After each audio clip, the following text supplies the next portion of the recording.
மாதத்தில் ஒரு 100 மரக்கன்றுகள் நடுவதற்கான ஏற்பாடுகள் நடைபெற்றுக் கொண்டிருக்கிறது.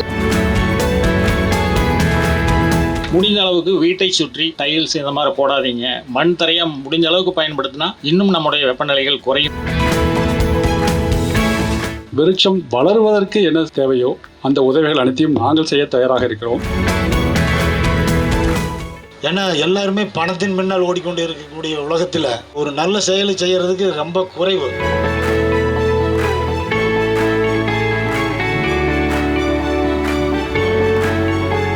அனைவருக்கும் வணக்கம். இந்த விருட்சம் அறக்கட்டளை மற்றும் நர்சரியை சிவராஜ் அவர்கள், மணிவேல் அவர்கள் மற்றும் அனைத்து நண்பர்களும் சேர்ந்து ஆரம்பித்தது என்னுடைய நோக்கம். இந்த பகுதியை பசுமையாகவும் செழிப்பாகவும் ஆக்க வேண்டும், அப்துல் கலாம் ஐயாவினுடைய கனவை நனவாக்க வேண்டும் என்ற ஒரு நல்ல நோக்கத்துக்காக ஆரம்பித்திருக்கிறார்கள். அவர்களுக்கு இந்த பகுதி மக்களாகிய நாம் எல்லாம் அவர்களுக்கு ஒத்துழைப்பு கொடுத்து அவருடைய நோக்கம் நிறைவேற நாமும் ஒத்துழைப்பு கொடுக்க வேண்டும். மரம் நடுவதனால் என்ன பயன், மரம் நடலினா என்ன ஆகும் அப்படின்னு சொல்றதுக்கெல்லாம் இந்த துறை வல்லுநர்கள், இதில் அனுபவம் மிக்கவர்கள், சிறப்பு விருந்தினர்கள் வந்திருக்கிறாங்க. அவங்க சொல்றதை கேட்டு நம்ம அதன்படி நடந்தாலே இந்த பகுதியை செழிப்பாக்கிடலாம். அந்த வகையில் நமது வெள்ளகோவில் சத்தியம் ஸ்கூல்ல இந்த மாதத்தில் ஒரு 100 மரக்கன்றுகள் நடுவதற்கான ஏற்பாடுகள் நடைபெற்றுக் கொண்டிருக்கிறது. இந்த மாதம் முடிவதற்குள் அந்த 100 மரக்கன்றுகளை இவர்களுடன் இணைந்து அதை நட்டு பாதுகாக்க உள்ளோம். அதே போல அனைவரும் அவரவர்களுக்குள்ள வாய்ப்பை பயன்படுத்தி எங்கு முடியுமோ அங்கெல்லாம் மரக்கன்றுகளை நட்டு வளர்த்து இவர்களுக்கு ஒத்துழைப்பு கொடுக்க வேண்டும். நம்ம சமுதாயத்துக்கும் ஒரு பயனுள்ள வகையிலே அதை செயல்படுத்த வேண்டும். இந்த நர்சரி, இந்த அறக்கட்டளை மேலும் மேலும் வளர வேண்டும் என வாழ்த்துக்களை தெரிவித்துக் கொள்கிறேன். நன்றி, வணக்கம். அப்துல் கலாம் ஐயா அவனின் நினைவு நாளன்று இந்த விருட்சம் அறக்கட்டளை நர்சரி தொடங்கப்பட்டுள்ளது. இது நல்ல முறையில் வளர்ந்து இந்த வெள்ளகோவில் பகுதிக்கு ஒரு அருமையான இயற்கை சூழ்நிலையை உருவாக்க உள்ளார்கள். அதற்காக மிகவும் பாடுபட்டு வரும் நாகராஜ், மணிவேல், சிவராஜ் போன்ற அனைவர்களுக்கும் எனது நன்றியை தெரிவித்துக் கொள்கிறேன். அப்படியே அடுத்த வேலையை பார்க்குற மாதிரி போகக்கூடாது. இந்த இயற்கைக்கு தேவையான ஒத்துழைப்புகளை அவங்கவுங்க சொந்தமாக செய்யணும். நான் என்னுடைய வீடு கட்டும் போதே வீட்டை சுற்றி பூரா மரமாக வச்சுட்டேன். இப்போ வர்றவங்க எல்லாருமே என்ன வீட்டு முன்னாடி இப்படி குப்பையாகவே கிடக்குதுன்னு கேள்வி கேட்குறாங்க. இது குப்பையல்ல. என்னுடைய வீட்டில் கிட்டத்தட்ட மற்ற எல்லா இடத்த விட ஒரு 7 டிகிரி செல்சியஸ் வெப்பநிலை குறைவாக இருக்குது. முடிஞ்ச அளவுக்கு வீட்டை சுற்றி யாரும் சிமெண்ட்டு, டைல்ஸ் இந்த மாதிரி போடாதீங்க. மண் தரையை முடிஞ்ச அளவுக்கு பயன்படுத்தினா இன்னும் நம்முடைய வெப்பநிலைகள் குறையும், நம்ம குடியிருக்கிற வீட்டை பொறுத்தல அப்படின்னு.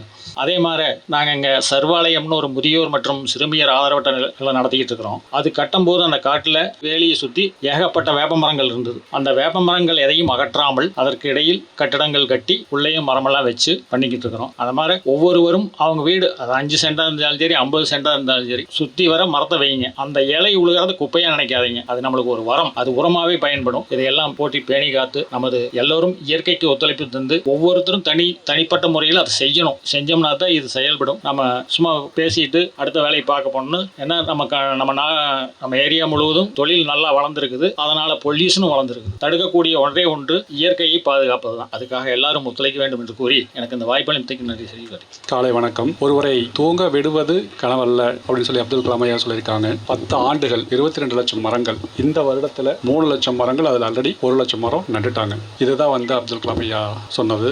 கண்டிப்பாக இதற்கு வேலை செய்யும் ஒருவரும் உறங்காமல் மிக சிறப்பாக வேலை செய்து கொண்டிருக்கிறார்கள் என்பது அனைவருக்கும் தெளிவு. விருட்சத்தை வாழ்கன்னு சொல்லி வாழ்த்துற அளவுக்கு எனக்கு வயசு இல்லை. விருட்சம் வளருவதற்கு என்ன தேவையோ அந்த உதவிகள் அனைத்தையும் நாங்கள் செய்ய தயாராக இருக்கிறோம். நாங்களும் எங்களது சந்ததிகளும் உங்களுடைய நிழலில் இளைப்பாற தேவையான அளவிற்கு அனைத்து விதமான சப்போர்ட்டுகளையும் செய்வோம் என்று கூறிக்கொண்டு அனைவருக்கும் நன்றி தெரிவித்துக் கொள்கிறேன். அனைவருக்கும் காலை வணக்கம். இங்கு குழுமி இருக்கும் அனைவரையும் சற்றேறக்குரிய ஒரு சில நிகழ்வுகளில் சந்தித்து அறிமுகம் உண்டு. அமைப்பிற்கு விருட்சம் என்று பெயர் வைத்துள்ளார்கள். விருட்சம் என்றால் விருட்சம் போல வளர வேண்டும். வளர்ந்த நிலையை விருட்சம் என்றே சொல்லலாம். அறக்கட்டளையானது ஒரு நல்ல விருட்சம் அடையும் என்பதில் எந்த விதமான சந்தேகமும் இல்லை. இங்கு ஐயா அவர்கள் சொன்னாங்க, நதியின் பிழைன்னு ஒரு நூலை என்ஜினியர் ஐயா எழுதியிருக்காங்கன்னாங்க. எனக்கு என்னமோ அந்த தலைப்பில் சின்ன நெருடல் என்னன்னா, அது நதியின் பிழை அல்ல, நதியை சுற்றி வாழ்ந்த மக்களின் பிழையாகத்தான் கருத வேண்டுமே விழுந்து நதியின் பிழை என்று நதியை நாம் குற்றம் சொல்ல வேண்டிய இதை நான் சொல்வதை உங்களை திருத்தச் சொல்லவில்லை. அதில் இருக்கும் ஒரு உணர்வை நான் வெளிப்படுத்துகிறேன். ஒரு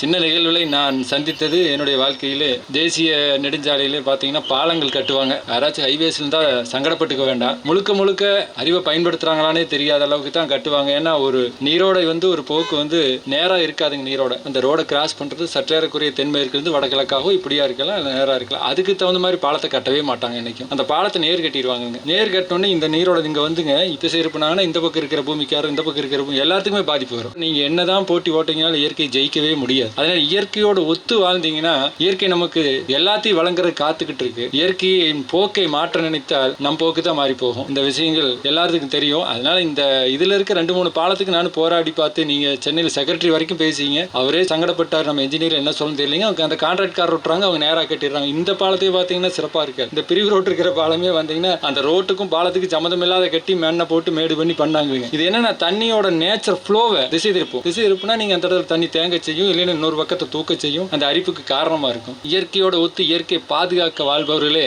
மிகச்சிறந்த உயரிய பண்புள்ளம் கொண்ட உயர்ந்த பண்பாளர்கள் கருதலாம் இந்த காலகட்டத்தில். அதை தவிர இப்போ பார்த்தீங்கன்னா எல்லாருக்கும் வேலை இருக்கு, எல்லாரும் எந்திரிச்சு அவங்களெல்லாம் பார்த்தா ஏன்டா துளிகள்னு வச்சிருக்காங்க, நிலைகள்னு வச்சிருக்காங்க, எப்போ இதை செய்யறாங்க? நம்ம எல்லாம் ஏதோ ஒன்று எடுத்துட்டு காலையில் எழுந்திரிச்சு பொழுது வரைக்கும் போற 10-11 நாள் தூங்குறோம், எப்போ சாப்பிட்டா எப்போ தூங்குதுன்னா இவங்க எல்லாம் இந்த வேலை எப்படி செய்யறாங்க, இவங்களுக்கு வேலை இல்லையா அப்படின்லாம் பார்த்து நம்ம மலைக்கிறோம். பட் ஒவ்வொரு விஷயத்தையும் பார்த்தானா இவங்கெல்லாம் தான் பண்பாளர்கள், உயர்ந்தவர்கள் என்பதை கூறி உங்களுடைய சேவைகள் தொடர்ந்தார்த்த நாடு நன்றாக இருக்கும் என்று கூறி எனக்கு வாய்ப்பளித்து உங்களுக்கு நன்றி கூறி இடமமர்கிறேன். நன்றி, வணக்கம். வந்திருக்கும் அனைவருக்கும் எனது முதற்கண் நன்றியை தெரிவித்துக் கொள்கிறேன். விருட்சம் இதற்கு இடம் கேட்க வந்த பொழுது சிவராஜ் வந்தார்கள். அவர் எப்பவுமே இந்த மாதிரி மரம் நடுறதுல ரொம்ப ஈடுபாடா இருக்கிறார். எனக்கு தெரிஞ்சு எந்த ஒரு எதிர்பார்ப்பும் இல்லாமல் சிவராஜ், நாகராஜ், மணிவேல் எல்லா இயற்கையோட ஒன்றி இருக்கிறாங்க.